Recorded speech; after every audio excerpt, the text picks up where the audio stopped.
do not disturb. Di lang tumunog. Ewan ko ba dito. Oh, kamusta na yung baby namin dyan? Kamusta si Misha? Ano nangyari kay Misha? Ano nangyari kay Misha? Lalaro sa labas. Naku naman. Baka gabi. Ay, umaga pala. Oh, pwede. Anong gabi? Umaga. Umaga pala dyan, oh. Naglalaro umaga. Ay, ano? 9, 9, 9, 9, 9, 10, 11, 12, 1. 1:35 na sa kanila ng hapon. Tsaka hindi mainit eh. Tama. Hindi mainit. Kaya lang, ang gusto sana namin kausapin. Kaso, paano ba yan? Nandyan na sa labas. Ayun nga, yan nakikipaglaro ko eh. Naglalaro siya sa labas. Skyline page.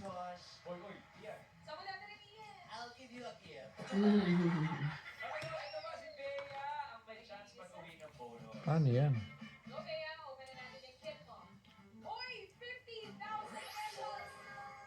Grabe, ang laki na nakuha niya, 15 mil.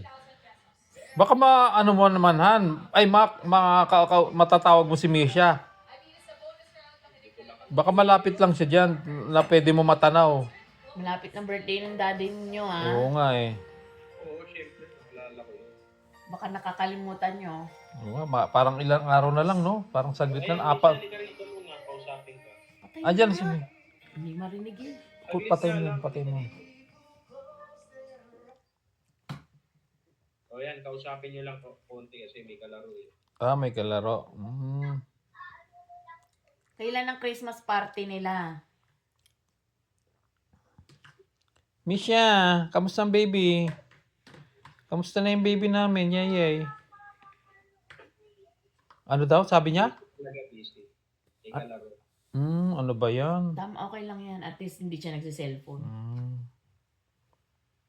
Miggy, patay mo nga tong TV. Tsaka yung Si Miggy tulog na. Hindi, gising. Si Miggy, kailan ang Christmas party? Ninyo, ng mga Ay, nyo? ito, may balita pala ako. Ano? Yung Christmas party nyo kailan? 18. Ako, December 10. Sabay with a twist. Why? Magpa-perform ako. Nang? El Boche, Singers, Choir. Congrats. Ano yun? Paano? Kakanta siguro sila, magka-choir siguro. Kakanta ako, choir. Choir kami. Member na kasi ako ng choir group sa namin. Sa Wow. Kumakanta ka? nakapasa ako. Siyempre, ako pa ba? Ganda-ganda ng boses ko. Si Miggy, ano nung gagawin ni Miggy? Ano daw ang gagawin nila? Hindi ni Miggy kung paano ko pinapractice yung kinakanta. Sila Miggy, ano naman ang gagawin nila Miggy? Wala. Miggy, kailan ang Christmas party nyo naman? December 18 nga. 18. Kailan kaya kami? Miggy, ano sabi ng teacher mo? Mataas ka na sa Filipino, ha? Kasi nanalo ka. Mataas ang grade mo dapat sa Filipino kasi nanalo ka. Hindi, ano yun? ESP. ESP yun?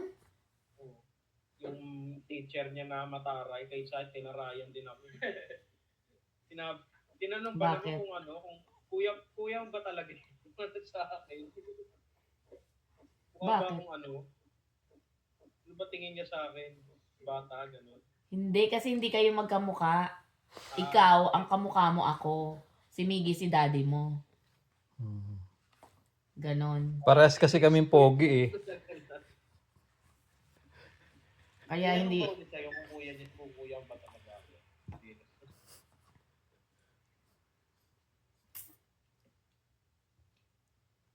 Mukhang sosyalin ba yung ano yun? Yung ballpen ES kasi, di ba? Di ba yung ESP yung mababa magbigay? Yung ESP, yun yung mababa magbigay, di ba? Mababa mo bigay yun, ESP. Hindi ba? Di ba? Parang siya yung mababa magbigay. Sakto lang. Binigay niya sa akin ngayon, 87 na ako eh. Yung Pilipino bumabawi sa kanya kasi natatakot na ata masugod mo. Wala ako dyan. Ano ka ba ilak Hindi manunood? naman niya alam eh. Hindi naman niya alam na wala ka dito eh. Pero nalaman niya na, Kaya nga tinanong, di ba? Kasi nga nung nagpakilala siya, tinanong, ano ba yun, may kakilala ka ba na... grabe, hindi makalimutan. Ang tagal na nun, ha? Alalang-alala pa. Siyempre, minsan lang mangyari sa buhay niya. Tanong mo nga si Miggy kung nandun pa yung science teacher mo. Yun yung umiyak Yun eh. nga, wala nga, hindi nga naging teacher. Kasi ayun yung napaiyak mo talaga eh. Oo, yun ang naalala ko eh. Ba't naman umiyak yun? Ewan ko, nagsalita lang naman ako, sinabi ko lang na, bakit mo binigyan ng line of 7 yung anak ko? Teacher din ako, alam ko yung kung paano mag-grade ang teacher sa mga bata. Ang 70 ano ka doon? 77. Ang 77 ay parang pinasa mo lang, pasang-awa. Hindi yan pumapasok, hindi yan gumagawa. Pinasa mo lang dahil naawa ka.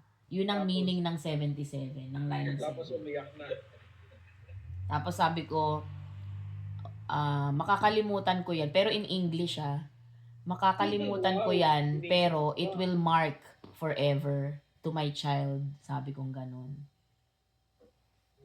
Tapos, paano mo napaiyak yun? Hindi ko naman siya, wala akong intention na paiyakin siya. Umiyak lang siya nung dumating yung head.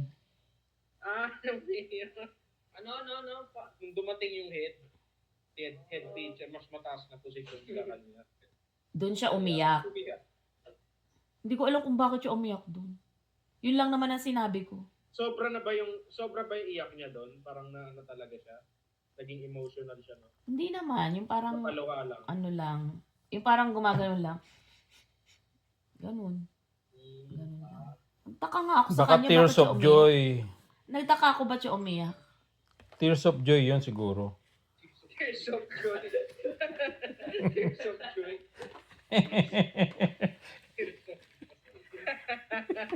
Pinagagalitan na, natutuwa ako. Yung binigay sa'yo na grade pagkatapos. Miggy, Ayun nga eh. Nung may isa ko na hindi napasa na mahalagang requirement sa kanya, mataas pa rin binigay sa akin, nataasan ko pa yung kompleto. tanong mo nga si Miggy, President namin na tanong mo si Miggy kung nandun pa yung teacher na yun. wala na, feeling ko hindi niya na nakikita yun eh. Nakakapasok ka ba sa faculty ng science o hindi? May tatanong ako, nakikita mo to?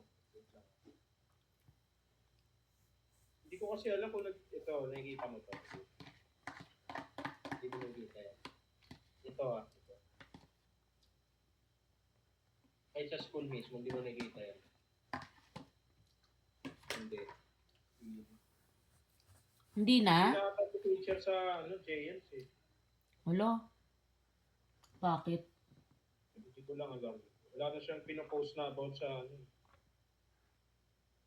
Wala, hindi na ata nagtuturo sa JNC to. Yung mailing. Yung yung mabait na bakla, Bakla. yung nakausap ko, English teacher mo ba yon o math? Sino bakla? Yung teacher na sabi niya magaling ka doon sa subject niya. Anong grade? Magaling ka, ano ba tawag doon? Yung una hindi ka magaling, tapos habang tumatagal yata, ay parang gumagaling ka. Yun. Anong grade? Anong grade? Parang kilala ko sa anong grade. Third year. Grade 10, mga ganun. Oo. Oh, yun. Si Sir Chris. Yun. Mark. Andun pa? Kalilipat lang ata last year eh. Saan lumipat? Saan? Hindi ko alam. Teka, check ko. Ibang school? Oh, kasi may parang best friend. May best friend kasi siya na parang ewan kung sino yung nag-initiate na lumipat. Hanggang ngayon nga, kilala pa rin ako eh. Binati nga ako ng birthday ko. Friend ko kasi, ito, Anastasio at Vincula Integrated School, Imo City. Taga dito na ata siya nag-trabaho. Kasama niya yung teacher, yung best friend niya na teacher ko. Na sila doon, Nagsama na sila. Nag-reunite Hindi na yan, sila. paborito ko niyang teacher na yun. mataas nga bigay sa'yo eh. Ano ba yung English o math? English. Yun, mataas ang bigay niya sa'yo. paborito ko niyan. Nagpasira lang talaga yung ano, Yung isang subject. yung science, Wala yung subject. tapos yung Yung tapos blanco. yung Filipino, isa rin yun kasi tamad. Nandun pa yung teacher na yon. Yung teacher nga ni Miggy. Ngayon, yung Ah, Pilipino niya. ayun, yung tamad. Yung Ma'am Valdez. Kaya nga nung sinabi, tinanong ko kasi siya kung sino-sino yung mga teacher niya, baka may kakilala ko. Sinabi niya yung sa Pilipino, Valdez. Tapos tinanong ko agad yung first name. Nung nalaman ko Sheila, yun yung naging teacher ko nung grade 7 na sinugod mo, isa sa mga sinugod mo dati. Pinakita sa akin yung class record, walang laman. Ano ba yun? Walang Natatawa laman. ako. Oo, ang laman Tingin lang sa yung final exam nyo, yung periodic test. Tingin sa langit eh. Periodic test. Tapos sabi niya, hindi, ano po yan, alam ko po yan, alam ko yung mga ano na yan, yung mga score nila. Just, Kaya bumabawi nga kay Miggy kasi baka masugod ulit siya eh. Na without knowing na wala ka naman na dito sa Pilipinas. alam mo, hindi naman ako sumusugod. Nagtatanong lang ako. May nire-raise lang akong concern. Ang Kaya sumusugod, miss kita dito, gusto ko yung pag nasugod ko sa mga teacher. ano ka, ayaw mo nga akong papuntahin eh. Naalala ko yun. Wag Hindi, na, kunyari wag lang, na, pero gusto wag na. ko. Wag na, gaganong-ganong ka Ayoko pa. lang kasi na nakikita ng mga ng mga kaklase ko na sumusugod ka, kaya ayoko. Pero gusto ko yung pagsugod ko sa mga teacher ko. Ayoko lang na nakikita ng mga kaklase ko, kaya ayoko. Nakikita nila. Hindi ata eh. Tapos yung dati advisor mong mape, alam mo yon, Mape, oh. pag pupunta ako doon, ano, inaasikaso niya ako talaga ng todo.